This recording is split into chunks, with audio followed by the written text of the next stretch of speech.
অন্তর্বর্তী সরকারের কয়েকজন উপদেষ্টার বিরুদ্ধে বিতর্কিত ভূমিকার পাল্টাপাল্টি অভিযোগ তুলেছে বর্তমানে প্রভাবশালী দলগুলো। প্রধান উপদেষ্টা ডক্টর মোহাম্মদ ইউনূসের সঙ্গে দেখা করে বিএনপি সুনির্দিষ্ট কয়েকজনের বিরুদ্ধে অভিযোগ করেছে। সেই সাক্ষাতের পরদিন বুধবার জামায়াতে ইসলামী প্রধান উপদেষ্টার সঙ্গে আলাদাভাবে দেখা করে কিছু উপদেষ্টার ব্যাপারে আপত্তি জানিয়েছে। জাতীয় নাগরিক পার্টি এনসিপি নেতারাও অভিযোগ জানিয়েছেন।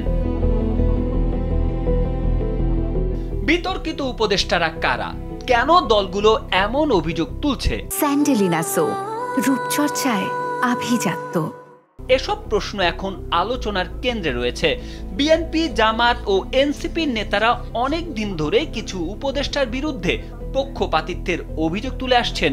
তারা কখনো তাদের চোখে নিরপেক্ষ নয় বা বিতর্কিত এমন উপদেষ্টাদের নাম প্রকাশ করেননি। তাদের অভিযোগও অবশ্য কোনো নির্দিষ্ট এক বা একাধিক ব্যক্তির বিরুদ্ধে নয়, তবে দলগুলো প্রতিপক্ষ দলকে জড়িয়ে এই অভিযোগ তুলছে।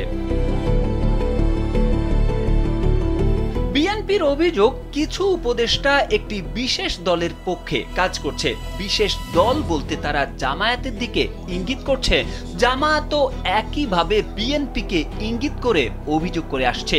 অন্যদিকে এনসিপির অভিযোগ বিএনপি ও জামায়াতকে টার্গেট করে। তাদের বক্তব্য হচ্ছে, জনপ্রশাসনে বদলি পদায়নে বড় দলগুলোর ভাগ বাটোয়ারায় উপদেষ্টা পরিষদের ভেতর থেকে সহায়তা করা হচ্ছে। ফেব্রুয়ারিতে জাতীয় নির্বাচন সামনে রেখে প্রভাবশালী তিনটি দল কিছু উপদেষ্টার নিরপেক্ষতার প্রশ্নে তাদের অভিযোগ এখন হাজির করেছে প্রধান উপদেষ্টার কাছে। গত 2 দিনে দল তিনটির নেতারা আলাদা আলাদাভাবে প্রধান উপদেষ্টার সঙ্গে দেখা করে তাদের অভিযোগ তুলে ধরেছেন। বিএনপি তাদের কাছে বিতর্কিত কয়েকজন উপদেষ্টার নামও প্রধান উপদেষ্টাকে জানিয়েছেন বলে জানা গেছে। বিতর্কিত কয়েকজন উপদেষ্টার নাম প্রধান উপদেষ্টাকে জানিয়েছে বিএনপি। সেই বিতর্কিতদের তালিকায় 1 নম্বরে রয়েছেন জ্বালানি উপদেষ্টা ফাউজুল কবির খান। মন্ত্রিপরিষদ বিভাগের সচিব শেখ আব্দুর রশিদের নাম উল্লেখ করে তার বিরুদ্ধেও একটি বিশেষ দলের প্রতি পক্ষপাতিত্বের অভিযোগ জানিয়েছে বিএনপি। প্রধান উপদেষ্টার বিশেষ সহকারী খোদা বক্স চৌধুরী স্বরাষ্ট্র মন্ত্রণালয়ে কাজ করেন। তার বিরুদ্ধেও একটি দলের প্রতি পক্ষপাতিত্বের অভিযোগ দিয়েছেন বিএনপি। এছাড়াও উপদেষ্টা মাহফুজ আলম ও আসিফ মাহমুদ সজীব ভুঁইয়ার দিকে আঙ্গুল তুলেছে বিএনপি। জামাত ও এনসিপি অবশ্য তত্ত্বাবধায়ক সরকারের বিষয়টি আনছে না। তারা বলছে সরকার নিরপেক্ষভাবে কাজ করবে, সেটি তাদের প্রত্যাশা। আর সেই প্রেক্ষাপটে এই দল দুটিও কিছু উপদেষ্টার ভূমিকা নিয়ে প্রশ্ন তুলেছে। জামাত নেতারা বলছেন, কিছু উপদেষ্টা একটি বিশেষ দলের পক্ষে কাজ করছেন।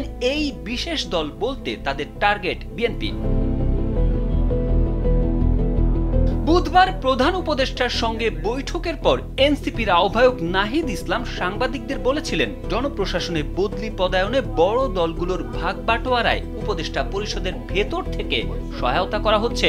দলটির এমন বক্তব্য থেকে এটা বলা যায় তারাও প্রধান উপদেষ্টার কাছে বিভিন্ন অভিযোগ তুলে ধরেছে। এ নিয়ে একটি প্রতিবেদন প্রকাশ করেছে বিবিসি বাংলা। তারেক আহমেদ, কালবেলা।